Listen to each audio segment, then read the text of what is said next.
sit back, relax a little bit. Let me tell you a story. See if yours is anything like mine. Remember when I was a kid? So much better when I popped the lid. Nail the wrap or open it up. Exactly, listen to Sean. Right, and Cash Out's the easy way to get money transferred when y'all with friends. So jump into that and then we'll get back to it. He said, baby, jump in the back, boy. Tailgate crazy. Go ahead, jump on in the back of the bandwagon, guys. What's up? Welcome back for another great episode of Fantasy Football Reports on Shady Sports Network. I'm your bus driver, Cedric Green, and as usual, joined by my co-pilot, Justin. What up, man? Not a whole lot. Ready to go. Tuesday. Let's do this, people. Let's get your comments. Let's fire up your questions, your answers, your instant reactions from your Monday Night Miracles or not. Let us know how your teams are doing. We want to hear it. Yeah, let us know for sure. But yeah, no, quick rundown of tonight's segment. So, per usual, on Tuesday nights, we're gonna have our injury updates. Start set questions, get those start set questions in, waiver wire ads. We're gonna be talking about updates. You know, there's a couple more firings. Justin's team of the week. We got Justin's IDP of the week, and then we'll touch on some top scores, Broncos, and then end it out with the Lions preview. Sound good? Worky work for me. Hey, works for me too. So just a reminder, guys, catch us live every Tuesday, like tonight at 6:30 p.m. Mountain Standard Time and Sunday at 7 p.m. Mountain Standard Time on Shady Sports Network on all your favorite social media outlets. Just look up Shady Sports Network and then Fantasy Football Reports, and you'll find your boys. And then, you know, don't forget to hit that like button, subscribe, and share. Please, please, please share. Please.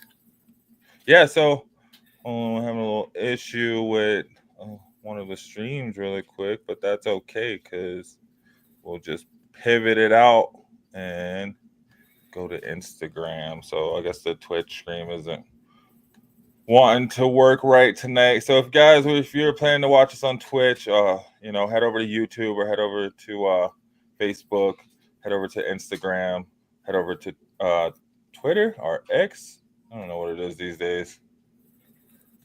Whatever they're calling it. Well, yeah, I think it's X.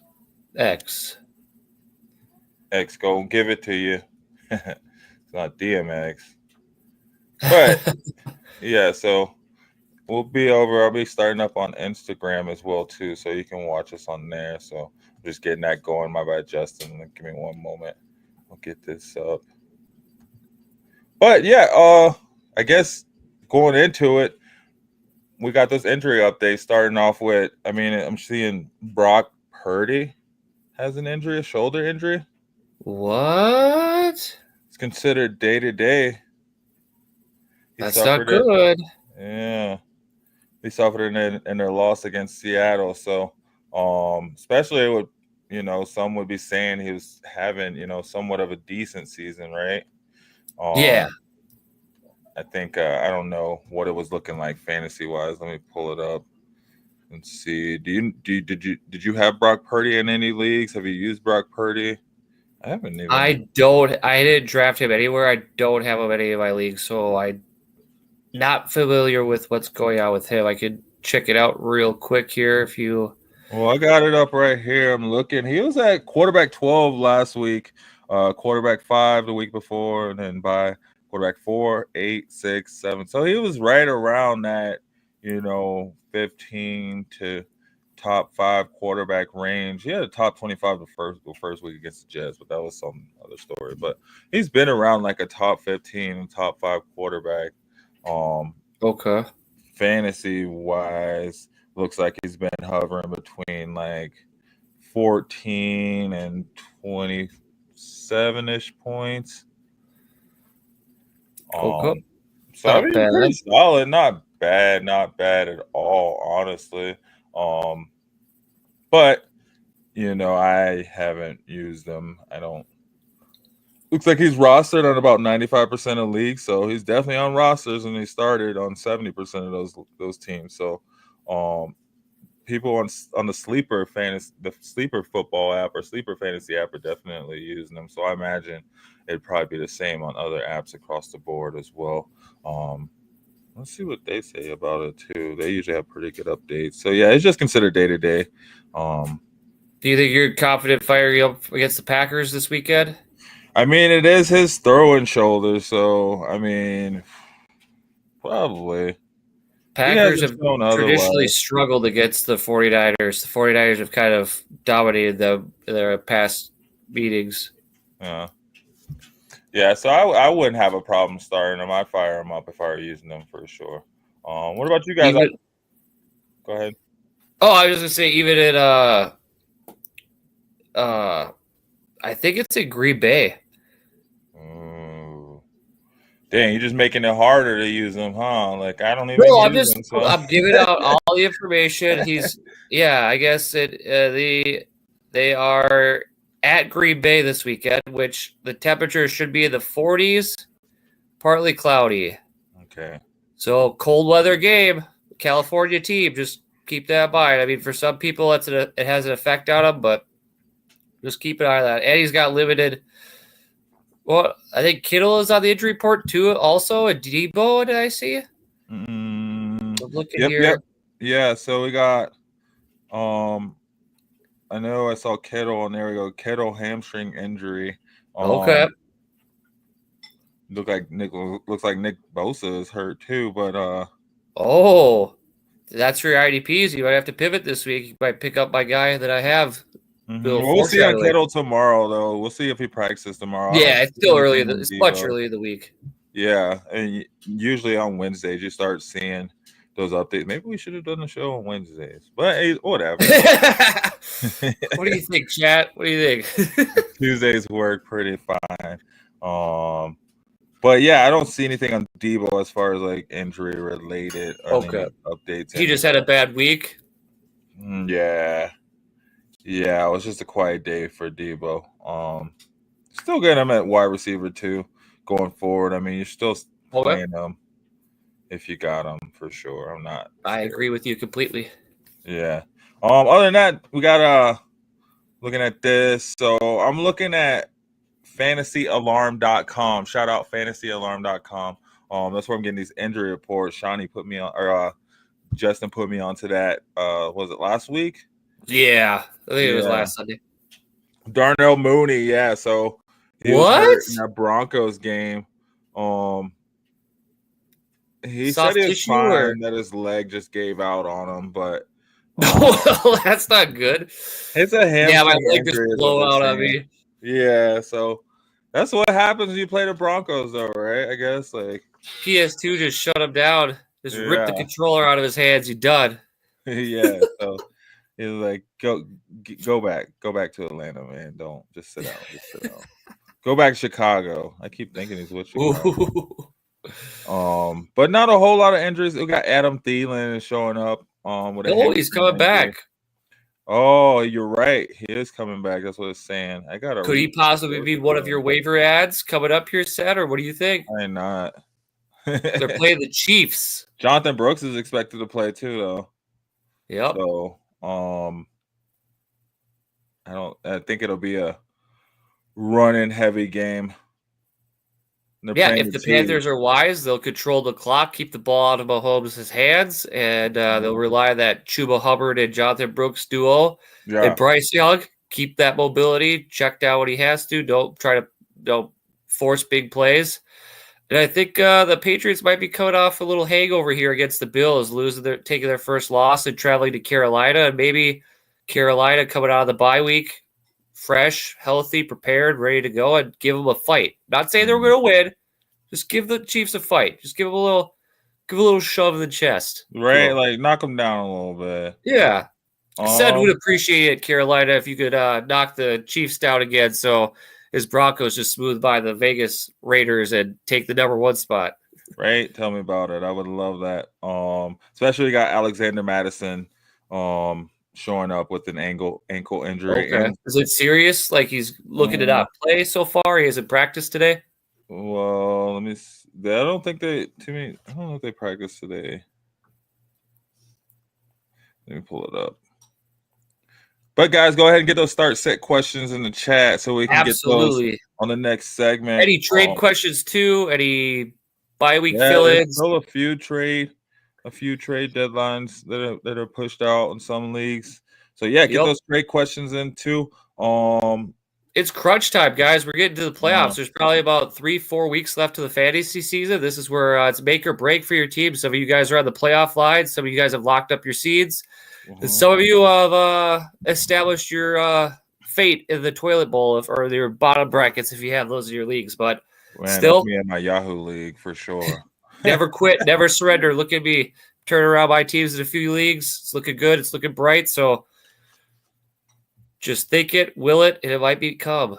If you build it, you can make the playoffs. But stick with us, and we'll get you there. Both Raiders running backs are hurt after that Dolphins game. Zamir White and Alexander Madison. And I know Dylan Lobb, their rookie running back, has also been a scratch from games these last few games. So they're really hurting in the running back room. Yeah. So almost like they could have and should have traded for a running back before the trade deadline. Same thing could be said about the Broncos, but their running back room came alive since. What's sad? Javonte Williams looked so good yesterday. He looked great the other day. For sure. If they can stick with a running back, right? They stick with someone and they keep like a consistent running back, maybe we'll see them both look good. But I think it's promising that they both had solid games in the past 2 games. Yeah. Speaking of Javonte Williams and Estime. So what happened to McLaughlin? He's just chopped meat. He's just, the scraps. He's just a little too small. Can't block quite as well, right? I don't know. I don't know. A shame. What a shame. But I mean, he's still back there. He's a change of pace. But you got Mims starting to take those specialty snaps in the backfield. So that's kind of eating away at it too. Yeah. Right? Is he maybe on your waiver wire ad list later on? Is he? Yeah. Especially if you're needing a wide receiver. But out of those wide receivers we talked about on Sunday, which one are you taking the flyer out on waivers? Are you going after Vele? Are you going after little Jordan Humphrey? Or are you going after Mims? Oh, man. That's hard. Right? Like the running backs, I probably couldn't take any of them. But, I mean, if I had to, I would probably take Vele just because it seems like he has the chemistry forming. Yeah. With Bo Nix, they have something going on right now, man. But speaking of that, breaking that down, let's take a break really quick and then come back on the other side. We got some NFL updates that we'll touch on and see if we can get a couple questions in here. So let me just go ahead and get this guy. We'll be right back, guys. You're watching Fantasy Football Reports on Shady Sports Network. Don't forget to hit that like button. Please subscribe. Please share. Have a great day. We're out. Good night, everybody. That's it, guys. Injury updates. Quick little snippet. This is a short bus episode. Hey, the shortest ones will probably get the most engagement. I'll take it. But we'll be right back, guys. On the other side, just do a promo really quick. Stick with us. You're watching Fantasy Football Reports.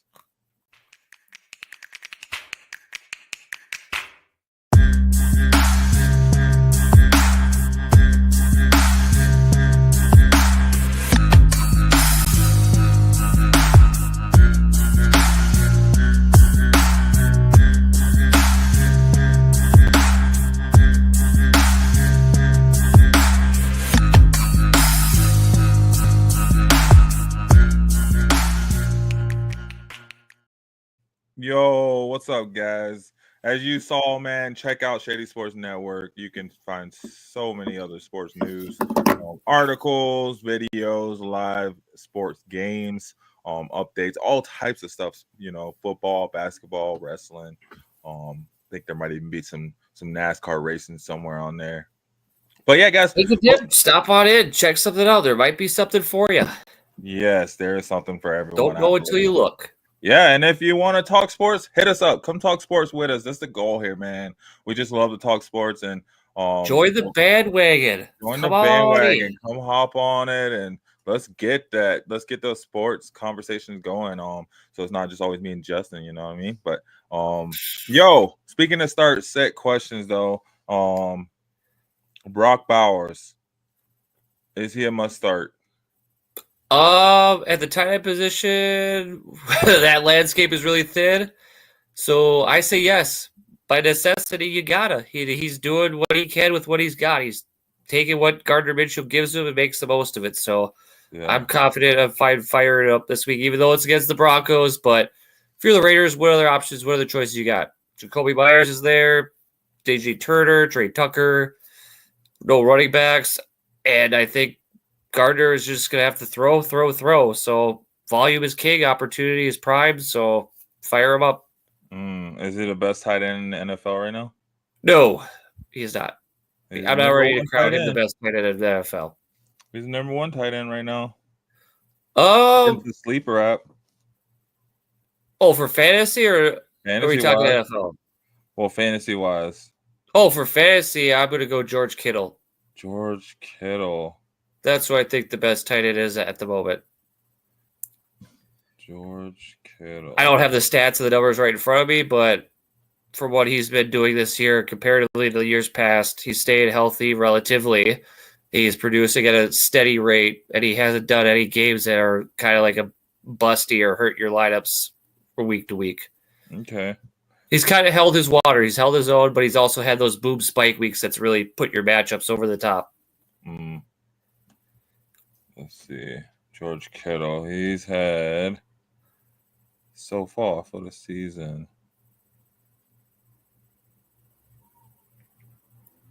So far this year, he has 143 fantasy points so far. He's number 2 overall behind Brock Purdy. 560 receiving yards, has 7 touchdowns. Let's see what Purdy has. Or Bowers. Purdy. They're so still Brocks. Brocks. Yeah, so many Brocks, man. Yeah, Brock Bowers has 163 points, so 20 points more. 706 yards and 3 touchdowns. Only 3 touchdowns though. Okay. So I can see that. I can see that George Kittle being that dude, right? Yeah, I give my veterans the respect. The rookies, you gotta earn it yet. You gotta earn it. I don't just hand out praise to rookies willy-nilly. He's doing well, he's doing great, he's got a good trajectory. He's a dynasty, someone I'm absolutely smashing and keeping. I'm trading for if I could get him, which you probably can't because he's a solid gem.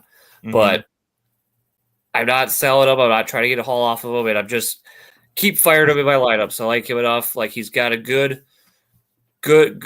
projection on his shoulders. It just comes down to that: how well can the Raiders' offense be competent and produce for him at a steady pace to excel and showcase his talents week in and week out.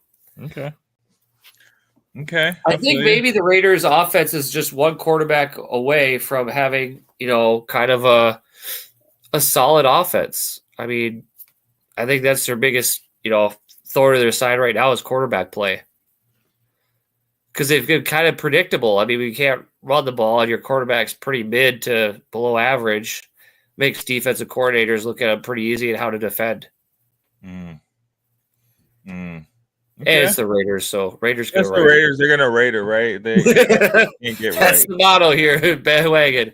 Raiders going to rate her. Raiders going to rate her. They can't get right, so I hope they don't get right. We don't care if they get right. But yeah, so are you starting Brock Bowers over Dalton Schultz?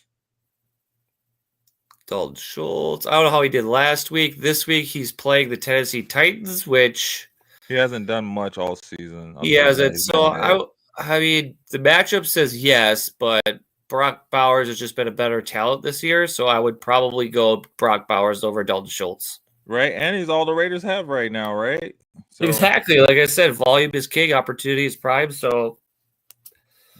And Stroud is on a down. What is going on? Like he had Nico back last week and he just came back. Got to give it some. All right. You give him one more week. He's playing the Titans this week. What if he has a down week against the Titans? Whoa. Back it up. All right. He can have a few down weeks, especially in a divisional game. So Mixon's carrying that offense by himself. Mixon almost brought me back in my league. I was down by like Mixon 30 is points. the Monday Night Miracle last night. Yeah, I mean, I think a lot of people who had him has fired it up. He got a lot of W's for people. It sealed a lot of matchups. Well, John said, yeah, he helped him out for sure. And if I'm CJ Stroud, I'd be extremely grateful for having Joe Mixon there because, bro, you are not living up to expectations at the quarterback position. You are underperforming for what people drafted you in fantasy and invested you on their teams. And they got to figure it out. They got to do this against the Titans. They have to – that passing game needs to be – I know you lost Diggs for the year. Schultz is underperforming. Tank Dell is – I don't know what they're doing with Tank Dell. And Nico Collins is coming back from injury. So hopefully this week is like, you know, the remedy to their downslide right now. Maybe it's the perfect timing. Yeah. Or how do you feel CJ Stroud is doing comparatively? Like, say, CJ Stroud right now this time of the season or Patrick Mahomes? Which one do you like better? Oof. Neither. But yeah, big one said. Probably Stroud. Okay. How about Stroud or Matt Stafford? Oof. Probably Matt Stafford. Okay. Stroud or Kyler Murray? Probably Kyler.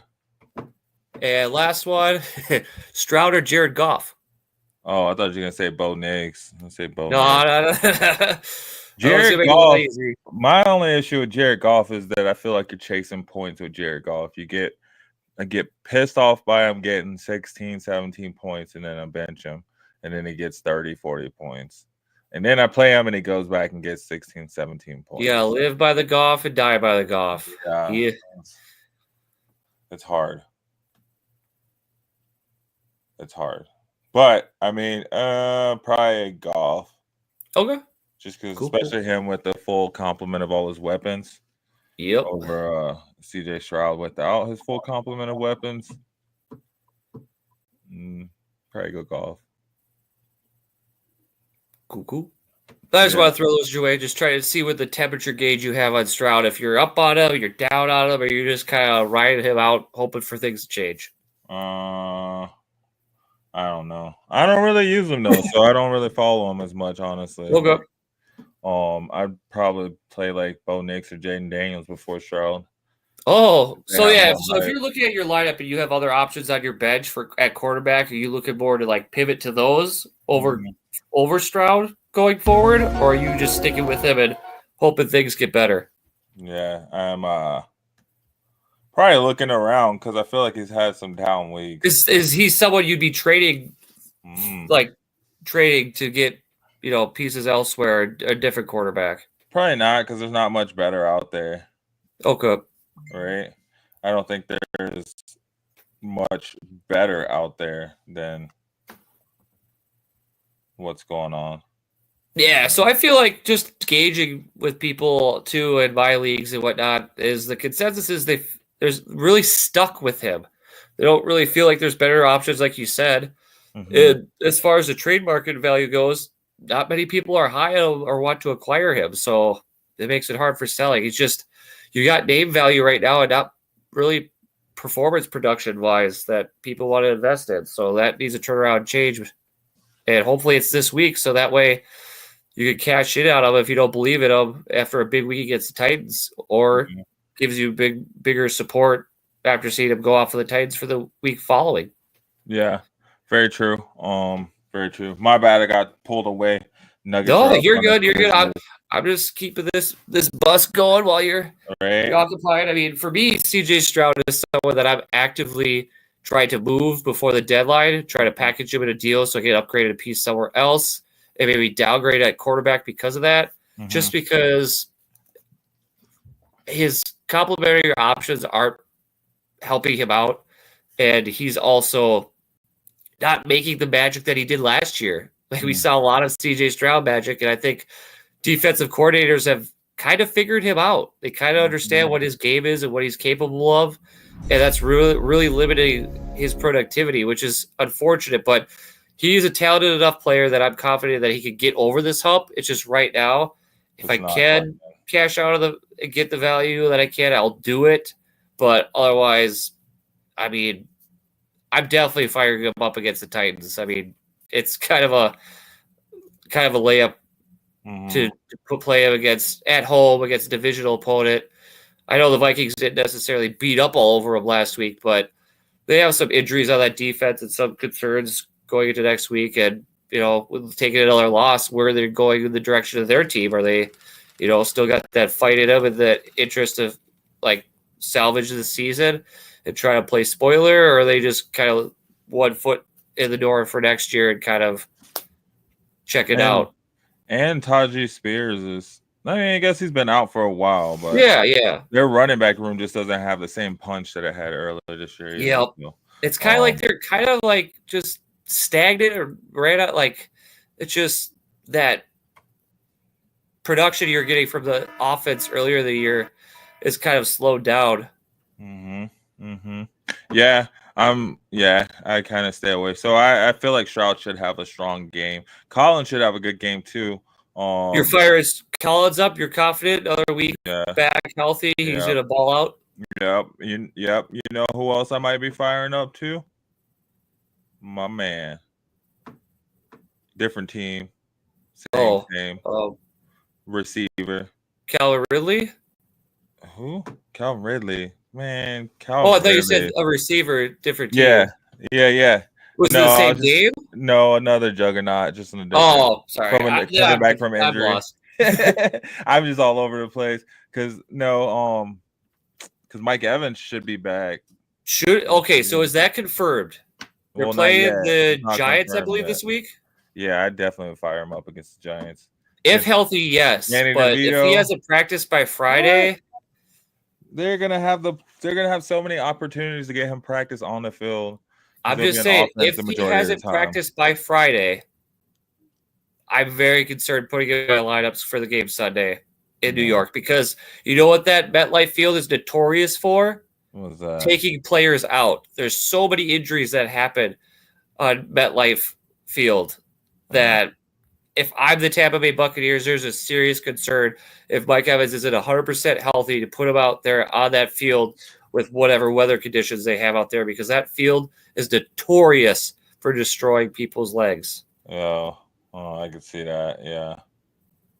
And if you're the Buccaneers, you're trying to make a playoff run. You're trying to get to the dance. You're trying to win games. And if you're going to jeopardize your star receiver in a game that, you should have in hand playing the Giants, I think we both can agree that the Buccaneers should just handedly win this game against Tommy DeVito and the New York Giants. Oh, it's Tommy DeVito. Yeah, they benched Daniel Jones finally. He's not even the backup quarterback. He's the emergency quarterback 3 now. Yeah, that was crazy. They're like, yeah, you're not even going to be the backup. Yeah, so I saw a bunch of Tommy DeVito ads in leagues this week. Caught me off guard because I didn't get the news until late. But, yeah, so the Giants are going through a transition. I think they're going to rely heavily on that running game with Tyrone Tracy. I would definitely fire him up in my running back spot. As far as Malik Neighbors, you still got to play him. He's one of those players where he's too talented, too gifted to just sit on your bench. You got to hope that Tommy DeVito can just brush off that rust and just feed Malik Neighbors. Just throw it his way. Sprinkle in a little Wan'Dale Robinson, a little slate here or there to keep the defense honest. But this offense should run through Tracy and Neighbors. And that's the end of list of who I'm starting on the Giants side of the ball. Just Tracy and Neighbors? Yeah, on the Giants side of the ball, yes. Yeah. What about? if you want to get cute and sneaky, maybe flex Slayton or Wan'Dale if you need a bye week fill-in or an injury fill-in, but I'd try to avoid that if possible because the matchup's too juicy for the Buccaneers. I know they're playing on the road away, but that defense is still solid enough that they can force turnovers and mistakes with a newish quarterback. Mm-hmm. So what is your takeaway for that game? What do you think in fantasy wise? Who do you think are going to be the performers, underperformers, people you're going after and set your lineups with, and people you're kind of keeping on the bench? Well, I'm definitely looking on the Tampa Bay side more so than on the New York side. On the New York side, I still start Wan'Dale Robinson just because he's gonna get passes thrown his way. It may not be what you want, so it's probably flex. And I think they're going to be behind a lot too, so you could see a game where they're throwing the ball a lot. So, I think because of those reasons, you can still get some value out of them, but not anything worthwhile, probably. Like probably 6 to 10 points. Yeah, especially if you have. I guess it's be more so if you have nowhere to go. Yeah, like if you don't. They're desperation flex bye-week fill-in, injury fill-in. Like, all right, they're healthy warm bodies. I'll throw them in there. Hopefully, I get 6 to 10 points. Hoping for if you get 12 to 15, you're happy. Like, wow, was not expecting that. Yep. Because that's what my flex range. In my flex range, I'm looking at between 8 to 16 points is like where I'm like looking for players to score that spot. I'm not trying to like have my superstars in that spot, try to bust off 20, 30 points for me. I mean, I've had flexes before in the past pop off like that. That's like a Christmas gift. That's awesome, amazing. Yeah, but nice. The reality of it is when you're setting your flex spot, it's mostly some of that you have a secure, stable floor of about 6 to 8 points with a ceiling between 12 and 16. So we're there where you get touchdown and some yards and some catches and just, fill in for a spot on your roster that didn't really hold up to the standards of the week. Yeah, speaking of that fill in, so I was looking at this Browns wide receiver Jerry Jeudy in his last 3 games. He had 8 targets, 5 receptions, 79 yards, 11 targets for 7 receptions, 73 yards, and then 11 targets for 6 receptions, 142 yards and a touchdown. I like those numbers. You're really off there. I don't like the player. I haven't drafted him anywhere. He's not on any of my teams. Yeah, I haven't put any waiver claims in there for this week. But listing off those numbers and hearing those for you coming off of that, I think if he's on your waiver wire, he should be a top waiver ad. I know they're playing the Steelers this week, and they just did what they did against the Ravens. But let's be honest, the Browns are going to be down. They're going to be playing from behind. They're going to have to throw the ball. They're going to have to throw it to somebody. And if he's getting that many targets in the last 3-4 games, and he's still getting a touchdown here or there, like he has the capability of pushing 100 yards, hell yeah, I'll fire him up in my flex spot to fill in for buys or injuries that got off the waiver. It's week 12 now. I'll throw all the rest of my fab on him and put money into him. I mean, I'll put my personal biases aside of not liking him as a player in the NFL or whatever. Just if he's got a route to produce points. Jameis Winston's going to throw the ball, whether for good or for bad, and he's with those numbers showing that he can produce. So in order for that offense, I think I still have Cedric Tillman up top, David Njoku, the Jerry Jeudy, but I think Cedric Tillman and David Njoku are probably rostered in a lot of leagues. You can't really attain them unless you try to trade for them this week, which I don't think I'd be trading for any Browns players in general. Picking them off the waiver wire is just fine enough by me. So yeah, my recommendation for a waiver wire ad or, a start in a flex spot, or if you're really desperate, throw him into your wide receiver too. Give me Jerry Jeudy. I'll do that. Yep, exactly. It looks like we got a question in. My man Noah. Hey, Noah. Thanks for tuning in. Don't forget to hit that like button. Says, my team is Lamar, A-Chain, Bijan, Mixon, CD, Amon-Ra, Drake, London, and McBride. Got offered Mixon for A.J. Brown. Do I do it? No, Mixon is looking like he is answer in Houston. Dude. He is the guy. Yeah. You would need A.J. Brown plus. A.J. Brown hasn't been that. And that comes down to Jalen Hurts. A.J. Brown's healthy. Last week, he missed about a couple plays that could have been easy touchdowns for him. But his quarterback sucks. Hot take. I don't like Jalen Hurts. I think he's a trash NFL quarterback, and I think he's just an adequate fantasy quarterback because he gives you points with his rushing ability. That's his value. He can't keep Devonta Smith fantasy relevant. He's making A.J. Brown look like a wide receiver too with his numbers for the last couple weeks, and A.J. Brown is a top 10 pick in this year's fantasy draft that you had. What about Jalen Hurts and what he's doing with his weapons makes you think that he's any bit competent and you should be confidently starting him in his lineups, other than name value alone and what he's done in the past? The reality is, if you have Devonta Smith, Dallas Goedert, and A.J. Brown, are you happy with starting them based off their numbers that they've been giving you? Why is that? Jalen Hurts. And he's even hurting Saquon Barkley because you get into the red zone or getting close to the goal line and this vulture is literally scrapping touchdowns off of him with tush pushes and runs off the edge. And now you're devaluing Saquon Barkley. He's literally a thorn in the Eagles' offense for fantasy. Sorry about my soapbox, but rant. But Jalen Hurts legitimately pisses me off for fantasy and in the NFL because I watched that game last week and they could have had so many more points to the wide receivers. He missed Devonta Adams in the red zone late for an easy walk-in touchdown. He missed A.J. Brown on the side twice for easy bomb touchdowns. And he just salvages his day by these carries and running for first downs and scoring in close. And it's just for that trade, Noah, I asked for A.J. Brown plus because of just how the outlook for A.J. Brown looks going forward. Hopefully he has a big game this week against the Rams, but Jalen Hurts really caps and hurts his value. And Mixon right now is balling out too much to you just give away for a wide receiver that's perceived to be a top 5 to 10 wide receiver, but is really performing it as a top 20 wide receiver due to his quarterback play.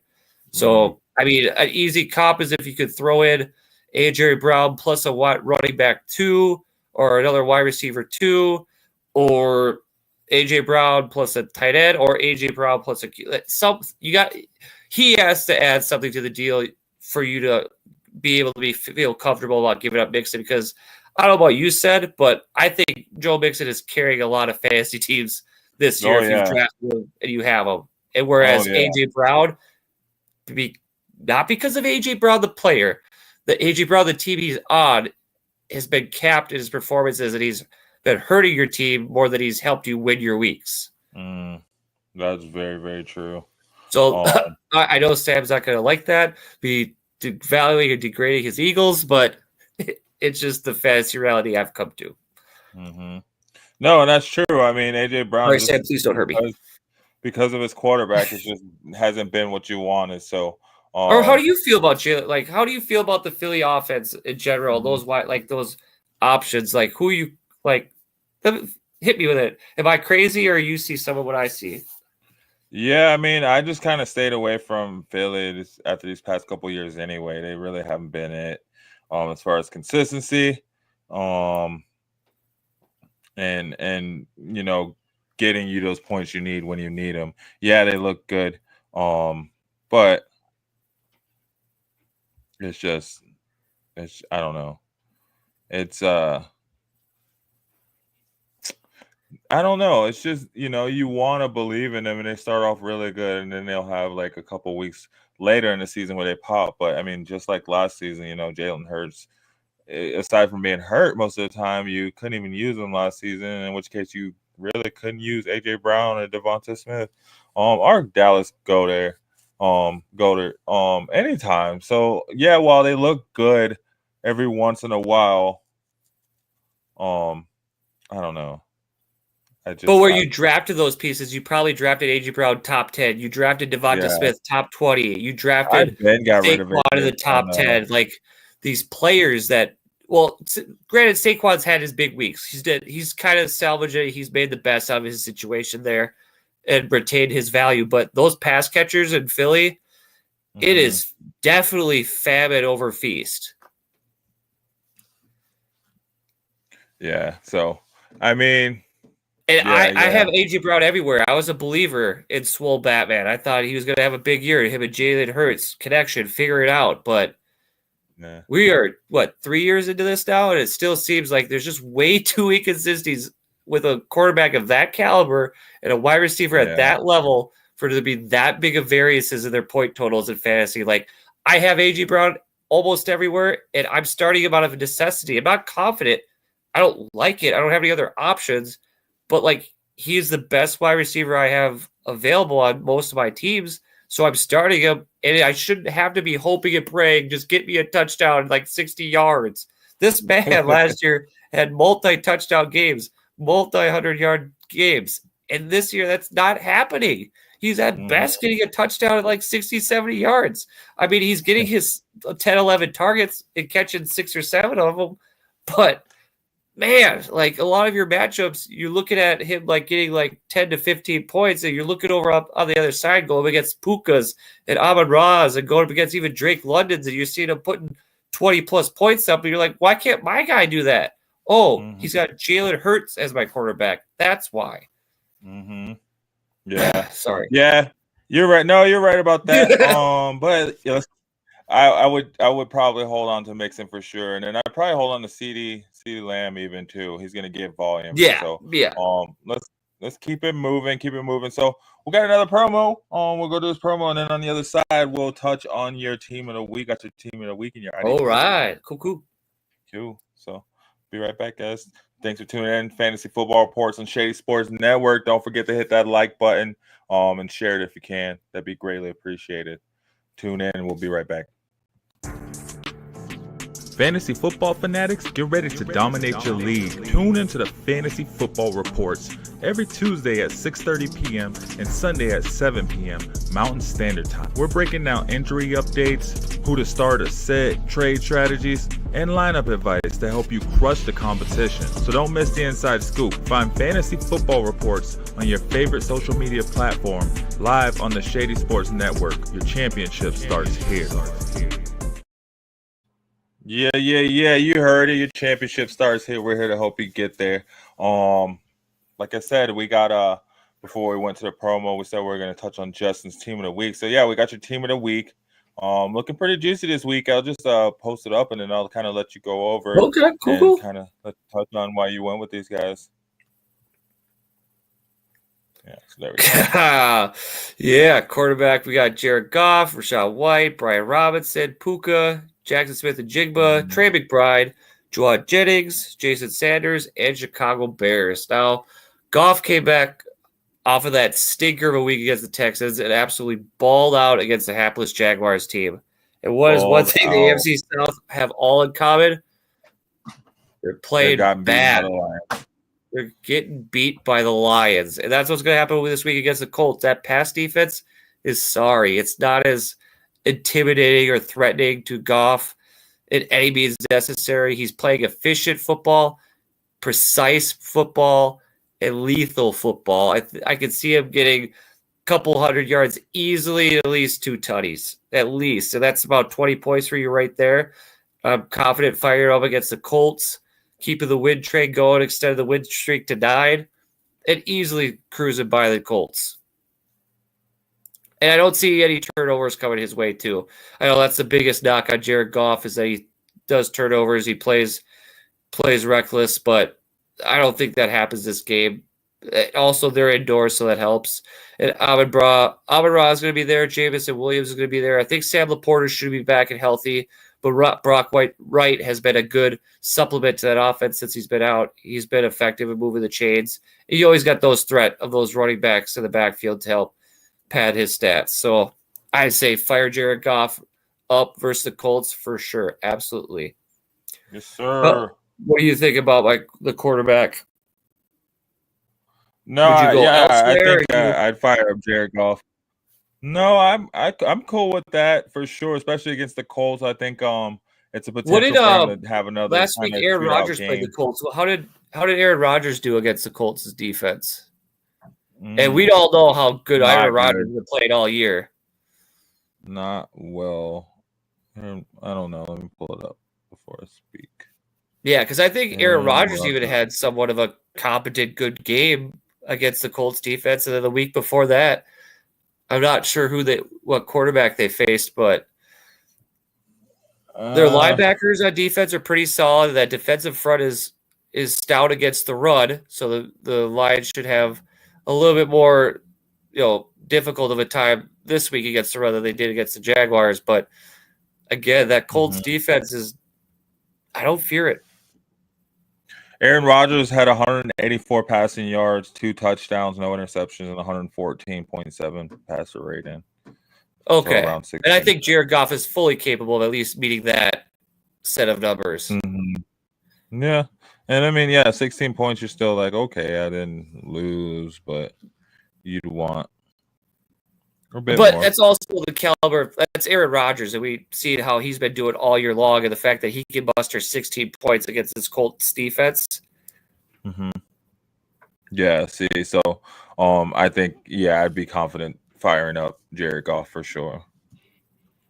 Then my first running back I went with was Rachaad White versus the Giants. I think this is probably going to be, which factors into why I'd be hesitant in starting Mike Evans this week, whether he's healthy or not, is I think this game against the Giants, they're going to have this game in hand by halftime. Hopefully, the Giants are moving in the opposite direction than the Buccaneers are, and they'll rely on that running game. I mean, Baker Mayfield will help give them a couple catches out of the backfield and give him about, I'm going to guess, between anywhere 15 to 18 touches, and I think he's capable of firing in a touchdown at any one of those touches. So I can see Rachaad White getting you a touchdown, about 60, 70 yards rushing, and probably like a dozen or so receiving. So somewhere between the 15 to 20-point range for Rachaad White. And he also, with this Giants defense, I can see him having a boom game, maybe a pair of touchdowns. They get in close and hand it off to him, or he is capable of breaking one. He hasn't done it this year that often, but he's a very capable player. They're also coming off the bye week, so they're fresh, recharged, and they might help put the edge over there this week against the Giants. There we go. Yeah, I mean, I'm firing up everyone against the Giants. I just feel like it was a toss-up because I was choosing here between Rachaad White or Bucky Irving. Which of those two running backs for the Buccaneers are you more confident in starting this week? Probably Bucky Irving, but he has been dealing with his Is he still hurt? I haven't checked it out of.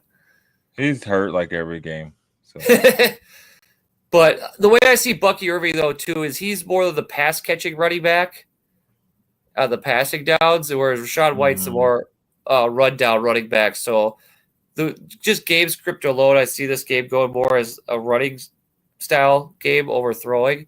So I see more opportunities going Rachaad White's way, but I can also see it. I'd be fine also starting Bucky Irving if I have him, because I can see him breaking one of his opportunities, because there's really no one threatening on this Giants defense that can stop either one of these running backs from having a big game. But I just believe in Rachaad White having the bigger game out of the two. Nice.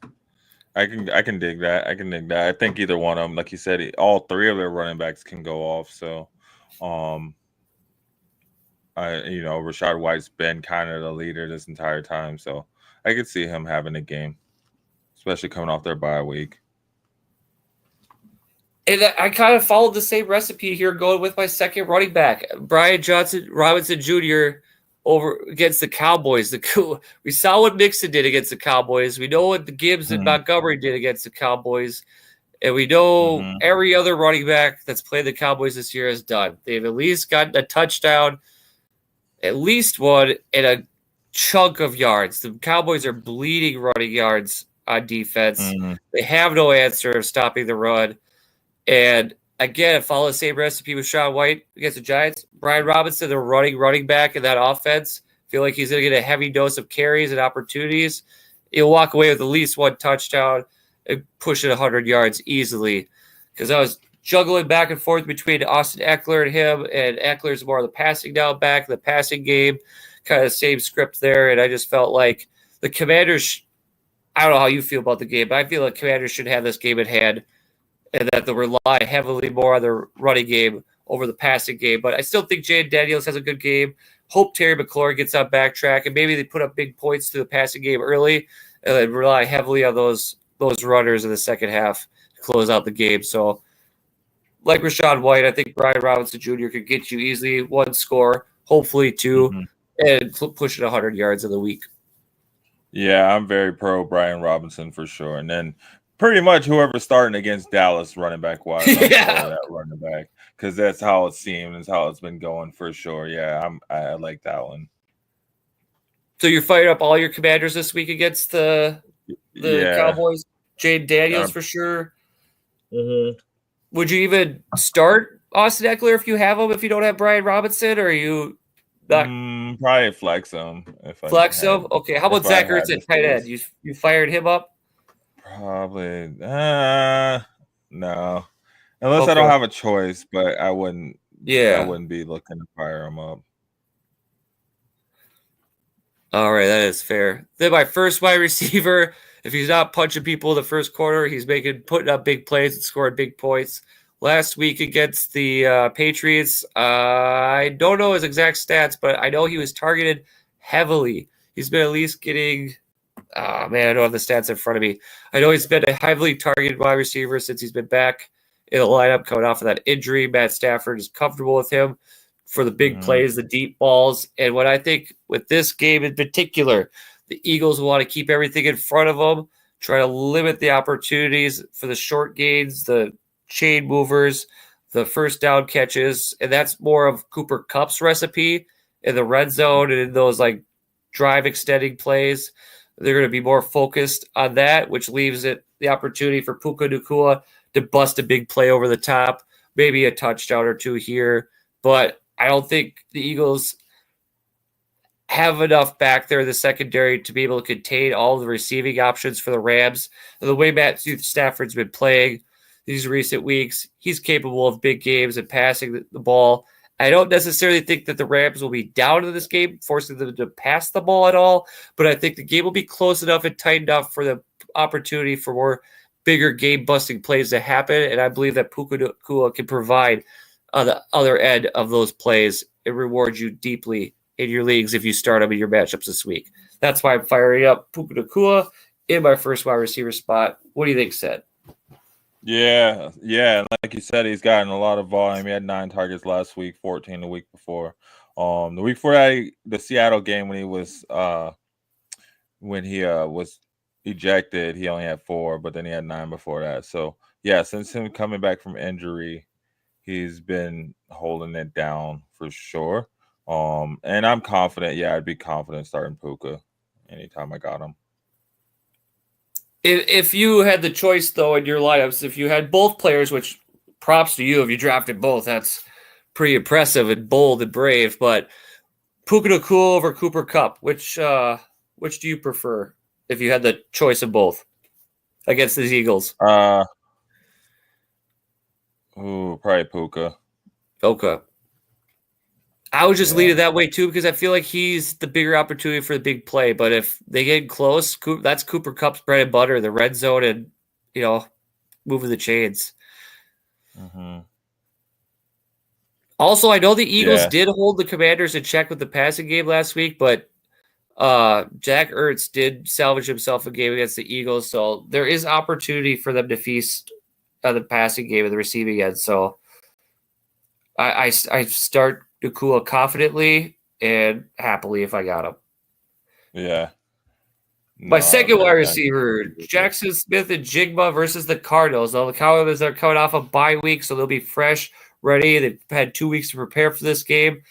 I think they'll be focused DK Metcalf and reducing the big playability from that guy, not letting anything over the top, keeping the things between the sticks, and just limiting the opportunities for these wide receivers to break out and bust big plays on them. In theory, that translates for bad games for both DK, Jackson Smith, and Jigba. But if you look at his last 3 games, he's trending upwards with his targets and receptions, not necessarily touchdowns, but it shows that Geno Smith is building a rapport with this man. He's getting comfortable with him between the tens, moving the chains, and third down specifically. So I think he could get peppered with a lot of targets and, feast on that aspect of it. Hopefully a touchdown would be great, so he gets that monkey off his back. But I think the focus for the Cardinals, DK Metcalf primarily, which then leaves Jackson Smith and Jigba filling in the gaps and finding the holes in the defense and exploiting for Geno to check down to or rely on. Mm-hmm. And I can see that it's another divisional game too. Yeah, he had 11 targets last week, and then 2 weeks ago against the Rams, he had 13 targets and was wide receiver number 1. So, with 180 yards and then 110 yards last week. So this guy's been trending upwards for sure. And then just seeing that connection starting to build with him and Geno, and just having DK on the other side helps for sure. But he's not much of a slouch himself. So, I'm cool with that. Yeah, I can also see DK having a big game. I would just think if I'm the Cardinals, you don't want to lose the game because of DK Metcalf or let him break the game on you because he has the full capability of doing that. So Jackson Smith and Jigba could really flourish off of the focus and the attention off of him and let Geno chip away at you with 1,000 cuts with him. Just marching down the field. Yeah. No, so true. It's like, what are you gonna do? And then they got, Kenneth Walker in the backfield too. So it's like, pick your poison. Yeah, I think though Kenneth Walker might struggle this game finding running room against the Cardinals, and they'll probably be in like some sort of a shootout because Kyler Murray, those guys are playing very well, which leads into my tight end pick here. I think the Cardinals will keep this game close, keep the points totals up. I believe they're playing at Seattle this week, so it could be a little bit of a shootout. The Seahawks like to play well at home offensively versus over the road, so could be a very interesting divisional game. They usually always are. And I think points will be had here, which leads me into my tight end. Trey McBride versus Seahawks. That's one area that the Seahawks have been struggling with this year is a tight end position, defending against tight ends. I don't know the exact stats of tight ends that they've been playing against, but I know for the past history that the Seahawks have been known to be softer on the tight end position than wide receivers. Trey McBride coming out of the bye, 2 weeks to get healthy. Still got that rapport with Kyler Murray. I think the focus for Seahawks is to limit these receivers in the receptions between Michael Wilson, Zay Jones, and, of course, Marvin Harrison Jr.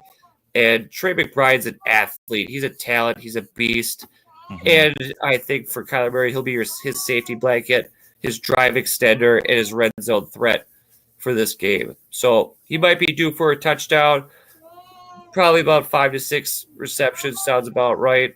Good, healthy dose, but I think he has a strong game this week against the Seahawks. Man, I'm happy Trey McBride's back. That's my boy. He's been holding it down this year. So, aside, he's been the Laporta for me this season, right?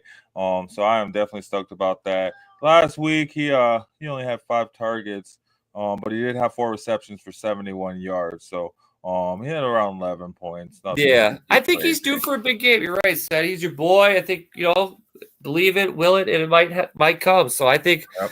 It's a divisional game. These guys are fighting for the top of the division right now. They're neck and neck. I think they're 1 and 2 in their division. So this game holds a lot of importance. And, maybe Trey McBride breaks one.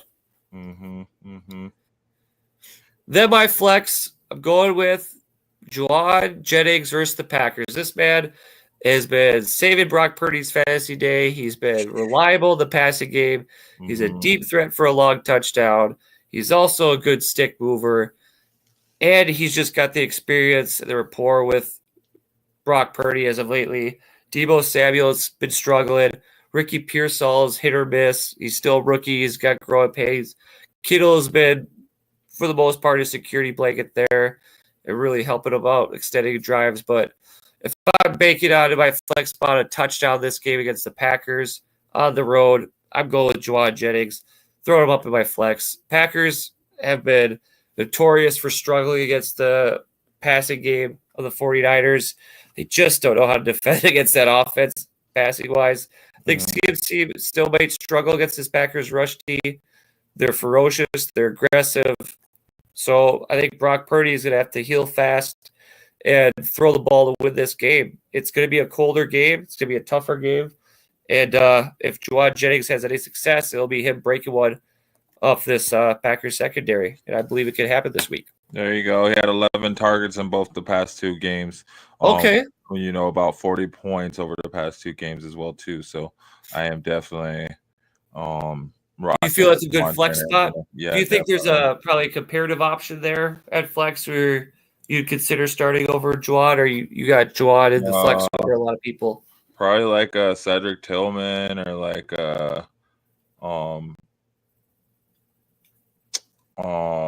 heck, even honestly, like a Deebo. You kind of switching between the two. We talked about him earlier. I'd consider maybe Jerry Jeudy in the flex over Juwan Jennings. Yeah, I was going to say Jerry Jeudy, maybe. It depends. I'd probably start Juwan over Jerry. Yeah, so that's how I came to that conclusion there in my flex. I'm hoping between, I think he can pull out 8 to 14 points, maybe 16 as his ceiling, but I think it's definitely there. The Packers secondary doesn't scare me as much as it normally would. I mean, they let Caleb run a 2-minute drill on him in the fourth quarter there and almost lost the game. if there's weapons on the other side and a competent quarterback, then there's susceptibility for them to be exposed and points put upon them. Mm-hmm. Then my kicker, I went with Jason Sanders. He's kind of having a redemption tour. Started off the year with this Dolphins offense struggling, not getting many opportunities to kick the ball or get in the green territory to even attempt field goals. It was hapless. It was sad. But the return of Tua, week 8 on, he's hitting close to double digits. The last few games, I think he's hit double digits. He's getting field goal opportunities. That offense is clicking again. They're moving the ball. They're extended drives. They're scoring points. And I believe this game is a lot closer than maybe the standard media would think. I think the Patriots are playing better football. I know they lost against the Rams last week, but there's hope there. Drake May is keeping them in games. He's doing good. Playing the offense doesn't look as dreadful as it did at the beginning of the year. Think it could be close. The Miami has been also struggling finishing drives, which leaves plenty of opportunity for Jason Sanders. He's more than a competent kicker. He's more than effective. He's produced to the pass. He's had big boom games before, and he's also busted, but I don't see that happening this week. I can see him easily hitting double digits against the Patriots. In New England. Nice. Wait, I think maybe it is in New England, or is it Miami? Yeah, I think it's in Miami. Ooh, even better. Warm weather. Yeah, I think it's in Miami. Okay, even better. Playing at home, that's a plus.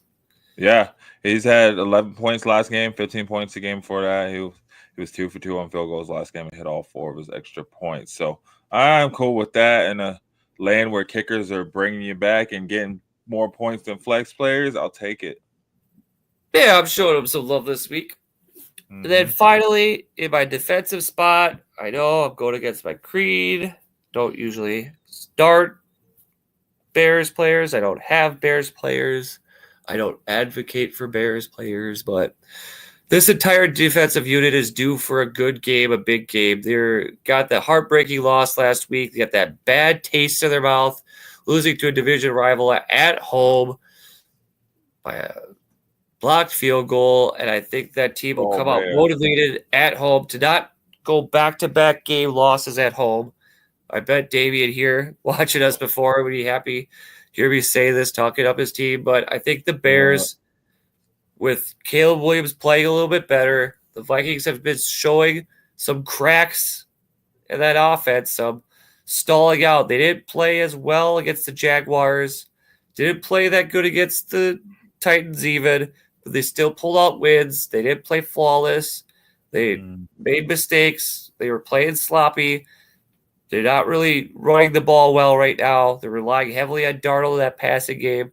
And Darnold the last few weeks has been making mistakes more so than usual. He's leading the league in interceptions. And I think this is a good recipe at home against a division rival. Lightning doesn't strike twice. Chicago Bears, big defensive stand. Scored you double-digit points in your fantasy lineups. Taking advantage of that Vikings offense. And hopefully leading you to a win. The Bears. Because I don't think they're a terrible defense. I think they're above average defense with just they've had some tough matchups. And, with any team, like even the Broncos there, they had their slump patch, but the defense is figuring it out again. Mm-hmm. And they're running at all cylinders. And I think the Bears have the capability of that. I think if Caleb Williams, the offense, puts up points early and puts the pressure on the Vikings to make plays and score, more opportunities for mistakes and maybe a turnover and flip the field, and, thriving off of that. Mm-hmm. I can dig it. Especially being a divisional game. It's kind of a must-win. It's going to be cold as hell in Chicago. Yeah. So, so it should be a good game. If it doesn't happen this game for the Bears against the Vikings, they got no chance in hell because next week they play the Lions and and they ain't winning that, huh? Especially if they're coming down. Yeah. Cool. Well, so that was your team of the week. That was a pretty solid team. Let me know what you think about it. What's your questions, comments, whatever? Mm-hmm. Let me hit me with it. I'll be happy to talk about it. Yeah, guys, tell us how you feel about Justin's team of the week for week 12 going into it. Then we also have your IDP of the week. Yes. I'm following this guy, Jordan Brooks. He's been 100% of snaps for the past few weeks, I feel like. But yeah, 12 tackles, 8 solo, 4 assists. And his story. So Jordan Brooks didn't really start off the season as a starter for the Dolphins. He worked his way up on the lineup, getting playing time, moving his way up to 100% of snaps. His last few weeks, minus the bye week because they had the time off, he's been playing, I think the last 4 games now, all the snaps. He's starting on defense at linebacker for the Dolphins. He's the primary tackler on that defense right now. He's getting double-digit tackles, be it solo or assisted. It's like a lock. You know you're going to get your double-digit tackles. It's just we're waiting on the turnovers to start, the pass defense, the QB hit. And I think this week, a division rival at home, maybe I'm banking on the Miami defense, getting to Drake May, putting on some pressure, causing some turnovers. And this guy, he's really talented. He's an emerging player in fantasy. I think he's highly available on waiver wires and IDP leagues to fill in here at home to play. I mean, 22 points is kind of like pedestrian in IDP for most scoring formats. It's kind of like the bottom end of it, but if your floor is 20 points, I know he hasn't had any really big ceiling games of 40, 60, but going come playoff time, if I know I'm going to get at least 20 points for my defensive player, I feel confident going into the week that maybe, just maybe, against a good matchup, he can bust one and really blow up the score. And I think it comes this week. He continues his 100% of snaps, keeps his tackling game up, and hopefully forces a couple turnovers. Nice. Cool. Yeah, I'm big up on Jordan Brooks. I've been using him in my dynasty league. So I am all for that for sure. Cool. So that was your team of the week, your IDP of the week. How do you feel? You feeling good about those guys? What are your thoughts? What do you think you're ready to take out some teams? I'm ready. Like, other than the big names at IDP, you got your big stellar stars. I feel confident if with bye weeks and injuries, I got to start Jordan. I'm definitely fired him up. Then with my rest of my team in Goff, I trust. So I hope he carries that team to a big 30-point game, but we shall see. I'm confident, though. I'm happy about this lineup in particular. I'm happier about going into this week than I have the last couple of weeks, and we've seen with the points I have scored with my teams the last couple of weeks. Hitting 100 has been a chore.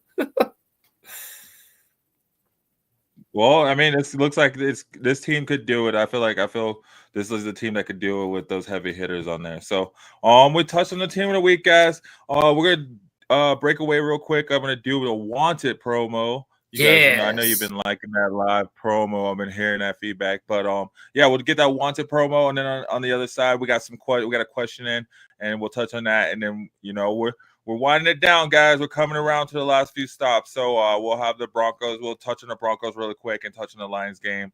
And then kind of give you our thoughts on the Thursday night game. And we'll go from there. So, we'll get this wanted promo going. Let me get my music going for that. And it's getting a little better. We'll have it recorded, right? So here we go. So just to give you a little video. So, true crime fans, I have a podcast you need to check out. Wanted, hosted by AC Roberts, takes you into the darkest corners of unsolved history. Each episode dives deep into the chilling cases of killers who vanished into thin air. Some you've heard of, and some you haven't. Imagine the terror of the Texarkana Moonlight Murders, or the mysterious legends of the Bloody Benders, still haunting Kansas. AC doesn't just tell you what happened, she immerses you in it, taking you step by step through each unsolved case in a gripping storytelling style atmosphere. So, if you're ready to explore killers who got away, search Wanted on Spotify, Apple, or wherever you listen to podcasts. And then you can follow them on Instagram at The Wanted Podcast. So you see it right here on the screen. So that's at the THE_wanted_podcast on Instagram. And then, just search Wanted or The Wanted Podcast on Spotify, Apple, or wherever you listen to your podcast at. Definitely look at that icon. If you find it, you're in the right direction. There you go.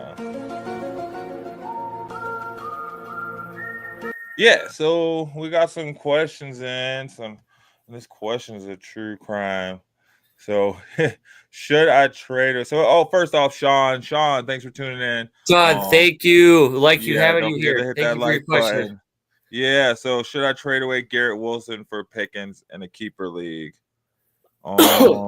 If you are not intending to lock in Garrett Wilson as your keeper in that keeper league, then yes, I would trade Garrett Wilson for George Pickens.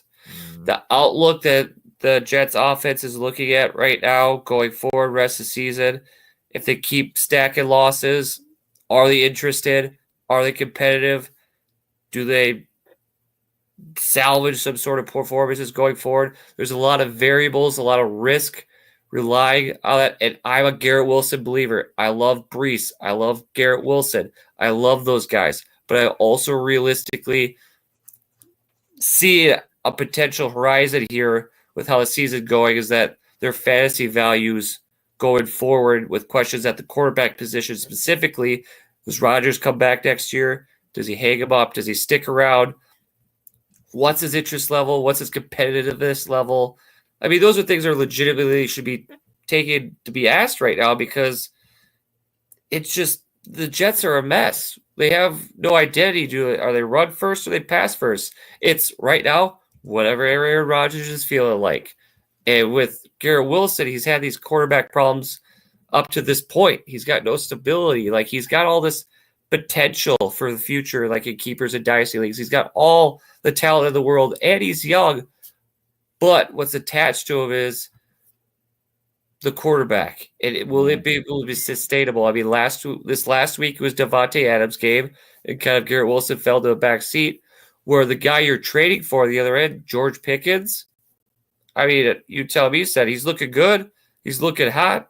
Russ is finding him the ball. As long as Russ stays in that offense and he stays in that quarterback beyond this year, Pickens is going to feast. He's the guy in that offense. I mean, Mike Williams is a nice piece to have on the other side, but when Russ is looking for his go-to player, his target machine, his reception connoisseur, he's going to feed it to George Pickens. He's that alpha. He's that dominant, that offense, because he needs to be. He has to be, and he has that talent to be there. And you're giving up that youth and that talent of Garrett Wilson in a struggling question mark offense, but you're getting George Pickens in an offense that's emerging. It's on the upswing, and they're playing good football, and they're playing for playoffs, and they're playing to be competitive, and that breeds opportunity for big performances in bigger games. So my optimism meter for Pickens is higher than it is Garrett Wilson, and if I don't plan on keeping Garrett Wilson in the keeper league, I'm happy trading for Pickens for him and keeping Pickens. I mean, that's just my take on it. Said, you're welcome to put your input on it, but Sean, that's where I'm at with it. I'm comfortable. And you know how much I love Brees by Garrett Wilson. So right. And you kind of touched on everything there too as well. Like, and I mean, the Steelers, it's just kind of looking positive regardless if it is Russ or if it is Justin Fields. Like, they're kind of set for the next few years. So I'm confident going that route versus a Wilson who you don't know who his quarterback's going to be for sure. In the next, even the next year, which is what you're looking at in the keeper league. It does not. Yep. You're not playing in you want to keep him for a while, but you don't have to, like in a dynasty. So, I'd be confident trading. Yeah, go ahead. Finish your thought, then I'll ask my question. No, I was just going to say the same thing. I'd be confident trading away Wilson for Pickens, especially in a keeper, because I'm probably not going to keep Wilson anyway. So, what's your forecast on Aaron Rodgers? Do you think he plays next year? Do you think he hangs him up? Like, I don't think Aaron Rodgers knows what his forecast is for next year. I think he's not going to play, though. And with what we've seen of what Rodgers does in this offense with Garrett Wilson and now Devontae Adams. If they both come back, Adams and Rodgers, does Garrett Wilson fall to second fiddle again then next year, or does he emerge? Yeah, that's the question right there. So you don't even know how it's going to play out. Whereas on the other side of the ball, Russell Wilson, if he comes back, George Pickens is the guy. He's the number one. There's more certainty on that side. Mm-hmm. Yeah. No, I'm all for that trade. I would do. Did we catch Noah's second question? Yeah. So what should he do with CD? We touched on that. Okay. Yeah. I would hold CD. Definitely hold. If it wasn't clear earlier, sorry. Cool. Yeah. So I mean, the only thing left, you guys, we got touch on the Broncos, Raiders, and the Lions, Colts, and then what's the Thursday night game? Thursday is good question. Yeah. Hopefully, it's not a snoozer. Is there a Thursday night game? Oh wait, there we go. That's the Browns and the Steelers. Ooh, since it's Browns and Steelers, as of today, what Steelers players are you? Because you're gonna have to set your lineup by Wednesday night, or technically Thursday before games. But who are you confidently on those two teams starting over other players? Are we good starting Russell Wilson? If you need a quarterback, I'd look at Russell Wilson. I mean, Russell Wilson over CJ Stroud, a guy we talked about earlier. Ooh, I don't know about on a Thursday night, but yeah, I would say probably just because he has. Because if you're looking Sunday, you got Texans playing the Tennessee Titans, or Russell Wilson Thursday play against the Browns. Yeah. I'd probably go. I'd probably go Russ over. I didn't mean to hit you with the hard. I'd probably go Jameis Winston over. Okay, so out of the three, you do Jameis Winston over Russ and Stroud. All right, you heard it here first, guys. All right, so that's quarterbacks. How about running backs? Are you confident starting Najee or Chubb or Warren or Ford? If you have to, those are they're probably flex options or running back twos. Yeah, I'd say more so running back twos. Okay. I'd probably even start Javonte over these guys, but so not really interested. As a heat check, you'd probably not force them into your lineups Thursday night. You'd rather start your guys that are playing on Sunday. Maybe Chubb. Is he hurt? Nope, he's healthy. He's good to go. Yeah, he had a stinker of a game last week, so maybe I would probably Najee. Najee would probably be the one. Okay. That'd be it. Yeah, I wouldn't want to start. And he'd be like running back 2 flex, maybe like a flex. That's fair. I'm with you on that. I'm on the same page. How about these wide receivers? George Pickens, Mike Williams, Calvin Austin, Van Jefferson, or Jerry Jeudy? George Pickens. Pickens for sure? Okay. Yeah. On the Brown side, maybe Jeudy, maybe Tillman, depending on who you have. Probably in like your flex spot. I'd see what they do in flex before. So you'd consider it starting those guys on Thursday night over some of your options you have on your lineups for Sunday? Yeah, just because wide receivers are a little thin right now, and you're not sure. You have bye weeks, injuries are still a thing. Yeah, so a lot of injuries out there. So you probably need like some flex spots. Maybe we could help Noah out here. Would you start CeeDee Lamb over any of these guys or all of these guys? I'd probably start CeeDee Lamb over all of them. Okay. Yeah. Maybe not George Pickens, but that's just, I don't know. So CeeDee Lamb or Cedric Tillman? Probably CeeDee Lamb. CeeDee Lamb or Jerry Jeudy? CeeDee Lamb. CeeDee Lamb or Elijah Moore? Ooh, CeeDee Lamb. CeeDee Lamb or Mike Williams? Probably CeeDee Lamb. Okay, so the big one here, obviously, George Pickens or CeeDee Lamb, and I think I lead George Pickens. Oh man, nice. Okay. Because, hear me out. I know this is tough. Might be a hot take, but Marshawn Lattimore will be back this weekend on Sunday for the Commanders. And who is Marshawn Lattimore going to be shadowing? CeeDee Lamb. With how bad the quarterback play has been with Dallas right now, putting that top safety on CeeDee Lamb, that might cap his performance. I mean, not saying he's going to be bust, but I don't see him having a multi-touchdown huge game against the Commanders if he's going to be shadowed by Marshawn Lattimore. That guy's a dog. He knows how to play the game, and he knows how to shut down people. Ask Mike Williams. Yeah. So I think that's the assignment that he's going to be put upon him. So it'll be a little harder track for CeeDee Lamb to have that wide receiver 1 numbers that you've been used to and expect out of him. And also from the news, I didn't bring it up earlier, look it up. The updates is that Mike McCarthy is going with Cooper Rush, but he's open to the idea of fitting in Trey Lance at some point in the game. And when you're juggling quarterbacks, you're really handicapping your wide receivers of who's throwing it to me this game, who can I count on, who's going to give me the ball. And if you got no confidence in your quarterback, that just hurts your wide receivers, especially a guy like CeeDee Lamb. So that's why I would consider starting George Pickens, better situation, better quarterback play, maybe about equal difficult level of difficulty for assignment on the other end of the ball. But one player's on the upswing, the other player's on a downswing. So I'll go with the probability that Pickens puts up the numbers that CeeDee Lamb should. Yeah. How about tight ends here? Are we going starting Njoku or Freiermuth? Probably Njoku would be the one I'd look at. He's a target monster. I don't know if you have the numbers up right off the bat, but I know he's getting between 6 to 10 a game, and he's pushing 100 yards with every game. Yeah, he was limited in practice, so we'll see how he does throughout the week. But he was getting 9 for you then by Wednesday night, Thursday morning. Yeah, by Thursday you should know. Thursday morning. I don't think it's necessarily a game. Well, I mean, I guess it would be at a game time, but would you feel comfortable starting Njoku over George Kittle against the Packers? Probably not. Njoku over Brock Powers playing the Broncos? Probably not.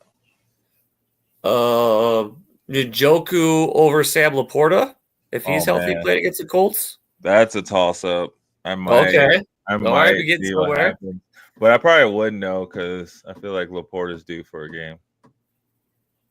It's pretty risky, though, too, because Njoku's questionable going into Thursday and Laporta's questionable going into Sunday. So you won't know if he's healthy enough to play until game time, Sunday morning.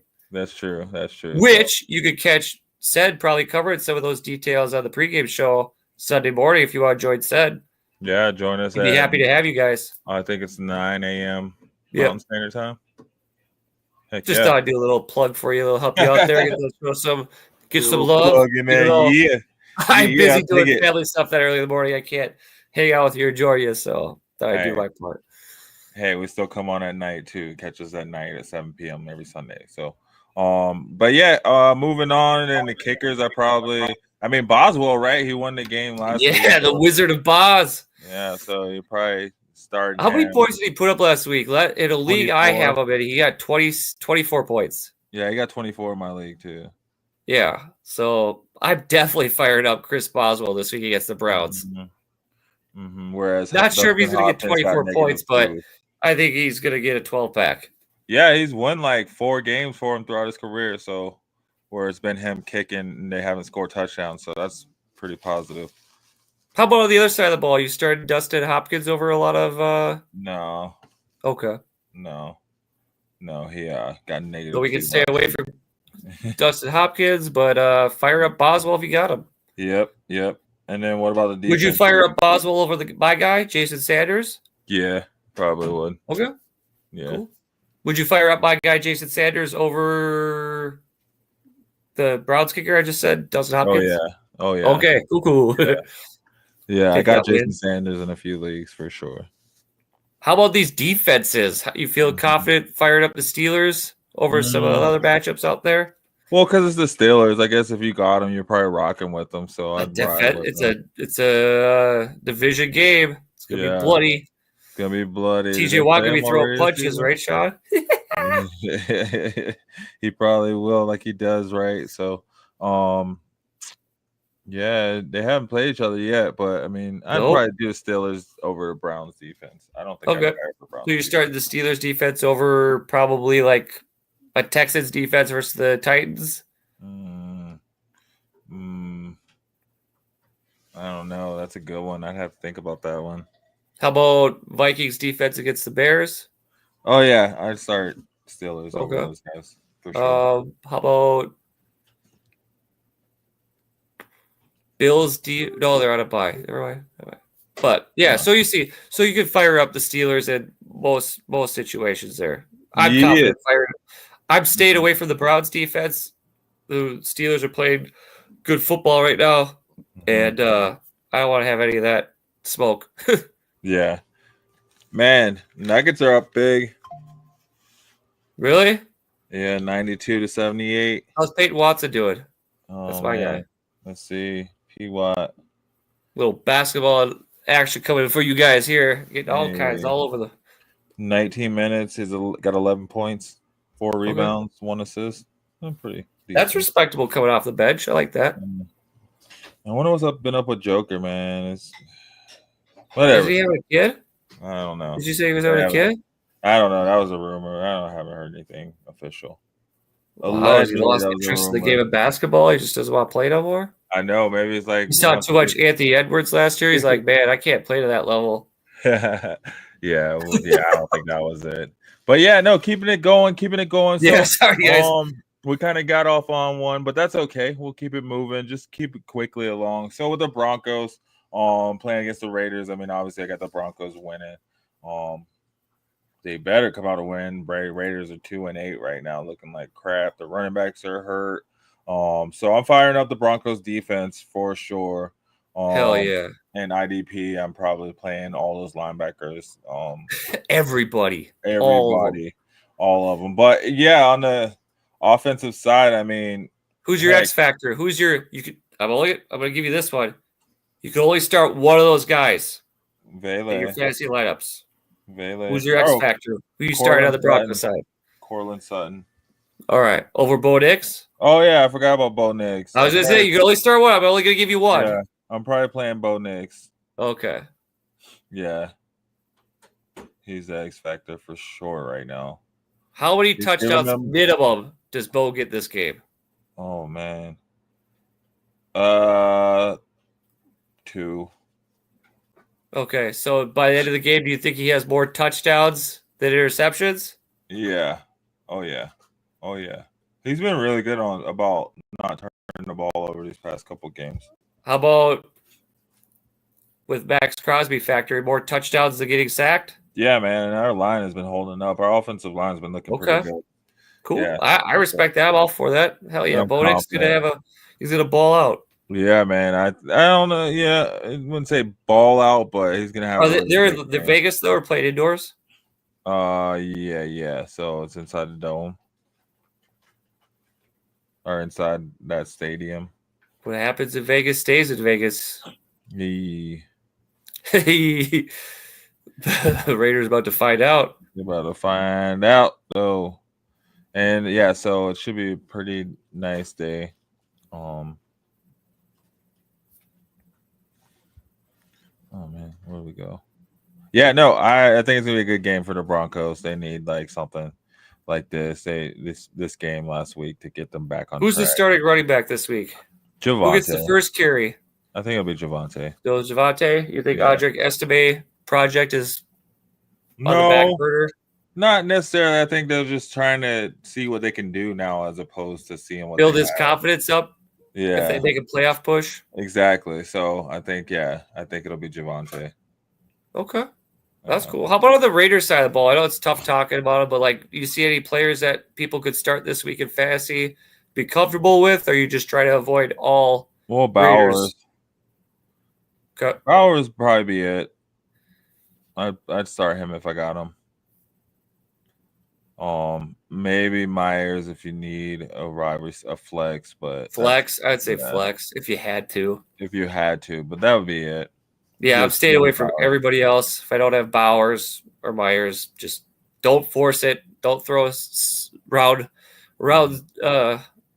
thing in a square hole. So yep. Yep. Just keep it what it is. So yeah, that'd be about the only person. Do you have a score prediction for us? 24-14. You give them 2 touchdowns. That defense, man. Brock Bowers, man, he's Okay. Brock you think Bowers, he's going to overcome those linebackers, get past the DBs? Yeah. He's going to get past PS2? Yeah. Yeah, look at you. Oh, hey, Riley Moss, your boy doesn't think you can stop him. Hey, nah, he doesn't get past PS2, but that's because he'll be on the inside. They'll put the receivers on the outside. So no big plays, just everything in front. Mm-hmm. Yeah, no big plays. They'll probably play zone a lot this game. It'll be a fun game. It'll be a fun game, and it's an early game too. So okay. Well, it's a 2 o'clock game. Oh, it is? Yeah, it's 2 o'clock game. The early game is your Lions, though, versus the Colts. Were we just starting everybody on the Lions offense? We're fired up Jared Goff. I told you about my team of the week. I'm fired up that man. I'm confident. Mm-hmm. I don't think he's going to have as well of a week as he did last week. I would love that. I could see him getting close to that. Yeah. But by no means with this Colts defense, so I feel scared or threatened by starting Goff in my lab and thinking he's going to have a game like he did against the Texans. Okay, what about Anthony I think he's learned from those lessons. I think Dan Campbell has coached him up, telling him that this is how we need you to play. We don't need you to do any of that extra crap. We don't need you to force it. Just be efficient, be yourself, be accurate. And those pass catchers, man, Amon-Ra, Jameson Williams, fire them up. Throw those guys at your starting wide receiver spots. I'm confident with that. They're good for a touchdown at 100 yards any game. You hold me to that. Those guys are, last week, once again, Amon-Ra, 11 for 11. He catches everything thrown his way. You're sitting him, I don't know what you're thinking. I'm firing up Amon-Ra St. Brown, firing off Jameson Williams, and I'm willing to put Khalif Raymond and Tim Patrick in my flex if I'm desperate. I'm willing to flex those guys over some people that we've talked about tonight. If I'm desperate in that situation, I'm confident if you even throw those guys off the waivers. You see them out there, put them up, because I think Goff will be throwing the ball, and there's pass catchers to be have, especially if Laporta doesn't play. If Laporta doesn't play, those guys are good flex spots just to have extra secondary help receiving, chain moving, not necessarily probably a touchdown, but get these big receptions that they can bust one, get some yak. So just names out there to throw out there on the Lions side of the ball. Maybe if you're curious if they're available on waivers that, hey, should I grab these guys? I give my full endorsement of those two. The running backs, absolutely fire up Sonic and Knuckles. They're going to get extra lives. They're going to catch all those rings. And, hey, David Montgomery is getting touchdowns. Gibbs is getting big plays. Touchdowns. I don't think it stops this game. I mean, if you're the Colts defense in the film room this week and on the practice field, looking at what they did to the Titans and the Jaguars, the same teams in your division, I think you have the fear of God in your eyes in front of you. Like, how is Ben Johnson going to rip me a new one? Like, because he's got plays in the book that we haven't seen yet. He's got stuff cooked up that he's got set specifically for this game that he's going to unleash. And my X factor for the Lions offense this week, you can't start him in fantasy. He's not eligible. You can't put him in your lineups. He's Penei Sewell, the offensive lineman for the Detroit Lions. This guy moves multiple people. He moves bodies. He controls that line.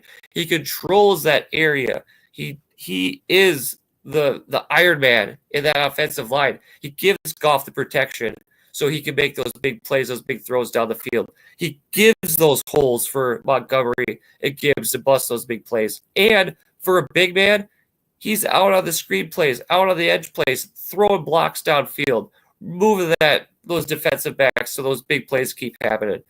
And I think that continues. That offensive line for the Detroit Lions is going to bully the defensive line for the Indianapolis Colts. They're not going to be able to get to Goff. They're not going to be able to get to Montgomery and Gibbs in the backfield. Yeah, they might slip up a couple plays, but I just don't see on any level of the ball the Colts have an advantage over the Lions. I think the Lions, and I'm not trying to be overly biased here, but just from what I've watched, it's just facts at this point. Just like watch their games, you just see the Lions just commanding and controlling the game at all levels of the ball, from passing to receiving to running. And they're just creative too. Like, so I'm fired up. I'm even starting the kicker, Jake Bates. He probably gets you a dozen or so points this week. The defense, absolutely. I'll fire if I have the Lions D in my lineup. I'll start them over defenses like what we've talked about, the Browns. I'll start them over the Steelers. I'll start them over the Texans. Okay. I'll even start them over what's a good defense that you like? The Broncos. Well, that might actually be close. I mean, that'd be a toss-up. I mean, just as a home run bias, I'll go Lions. But I could see where you'd want to start the Broncos if you had them over the Lions. So, yeah, the Lions side of the ball, that's where I'm going, Seth. Sorry to drag it out so much, but no, you're good. About my Lions. You're good. We actually have a question and two before we get out of here. Looks like we got Jesse B, Jerry Judy, or Jesse. Thanks for tuning in. Thank you, Jesse. Please like, share, follow, and subscribe to the show, please. Yes, like to get the word out. We like you here. Keep coming back. Mm-hmm. Please keep coming back. So, yeah, Jerry Judy or Demario Douglas this week? And do you think I'm going to go Jerry Judy over Demario Douglas? I like the passing volume that Douglas is getting. I like the targets he's getting from Drake May. They're kind of building rapport there. They also got a tough assignment going against that Dolphins defense. Mm-hmm. I know they kind of got a little bit ramshackled the last couple of weeks, but I think Jerry Judy just outperforms Demario Douglas this week. So I'm going Jerry Judy because I think the game script too will command it. The Browns will have him put up points to keep up with the Steelers. And I think Judy's that guy to take advantage of what they bottle up with Njoku and Tillman. Okay. What do you feel? Are you going Judy over Douglas or? Oh, that's a hard one. And I don't like Judy at all. So yeah, it's kind of hard to go. Let's add a little spice. Let's add a little flavor to the pick. Yeah, and then like with Cedric too, like you know Cedric Tillman, he was hot for a little bit, and then as soon as you picked him up, he kind of dropped off. So I don't know about using those Brown players. I'd probably stick with Demario Douglas. I have to see his stats. Yeah, that's a good. Yeah, like I'm not against it at all. If you go Demario over Judy, but if it was me setting my lineups, that's where I'd go. Mm-hmm. That's where Sed goes. I hope that helped you, Jesse. Yeah, I know we're a little bit divided, but go with your gut always. There you go. And then would you drop Deontay Johnson? Do you think it's absolutely? Yeah. Don't even look. Just look at it. This is me. Drop. Drop. Well, guys, that's it. Looks like we come to the end of this. We're dropping the show. We're done. We're drop. Nah. Drop back in with us on Sunday. Catch us. Yes, please. On Sunday at 7 p.m. Yeah, guys, thanks for tuning in with us. Those of you that have stuck with us the entire show. As always, thank you, guys. Don't forget to get to that. Yeah, I'll quickly run through them. I'll throw personal thank yous out to Noah. Thank you for your question. Mm-hmm. Sean, thank you for your question. Jesse, thank you for your questions and contributing to the show. We love it. We love answering them. They're good questions. And look forward to you bringing some more on a Sunday show. Keep coming back with us. We love you. Yeah. Like I said, reminder to tune in for live shows every Sunday night at 7 p.m., every Tuesday night at 6:30 p.m. Mountain Standard Time. So come back and join us Sunday night. We'll be recapping the day, instant reactions. And then, just catch all the latest sports information at shadysportsnetwork.com. And on all your favorite social media platforms, Shady Sports Network, and then look up Fantasy Football Reports. You'll find our playlist. And don't forget to follow, like, subscribe. And head over to our groups in Discord. Absolutely. Head over to Facebook. Also, if you look in the link on the description of the show, I have our fantasy football and our fantasy basketball league links as well. So if you'd like to join us, you can click on those links for the sleeper app. Oh. Yeah, we got the basketball going up. Guys, don't forget to follow, like, subscribe. Thank you as always for tuning in with us. Justin, is there anything else that you have? Yes. Also stay tuned. Not confirmed yet. Possibility. Check your notifications. Keep up with us on the groups for any posts or any updates on this. Feel free to join me possibly Thursday night for some voice channel chat over this on Discord. It'd be like me sitting in the room with you with a beer in my hand watching the game. We talking football, talking fantasy lineup stuff going to the weekend. Just a little extra spice to add on between the shows between Thursday and Sunday night. Helping you out, just hanging out, having a good time, not necessarily color commentating the game. Just, do people hanging out, watching football, enjoy the game, shit talking, and, just being dudes, really. Just being football nerds who enjoy talking sports, talking football. So I think Seth is at the sports talk. What's the? Oh, it's SSN Network. So Shady Sports Network chat on Discord. So yeah, if you go to Discord, you just search Shady Sports Network or search SSN chat. You'll be able to pull it up. Yeah, and then just scroll down. You'll see voice channel. If you see my little icon face, Tashera, that's me just hanging out there. If we haven't decided yet for sure yet, we'll see how it goes. We'll keep you updated, and it's an option. It's just more content for us that we can provide for you. Hang out with you, enjoy more football, and while the season lasts, we're over the hump. We're coming towards the end of the fantasy season here in a few weeks. So take advantage if you can. We'll try to provide you with that content. There we go. Cool. Yeah. So if nothing else, thank you guys. Like you said, check us out on Discord. Check us out Thursday. Check Justin out Thursday in that video or that voice chat. Kind of commentate throughout the game, and then we'll be back on Sunday with our instant reactions. So if anything else other than that, go Broncos, go Lions, go Steelers, and we'll see you guys Sunday. Peace. I'm a game changer. I'm a game changer. I'm a game changer. I'm a game changer. I'm a game changer.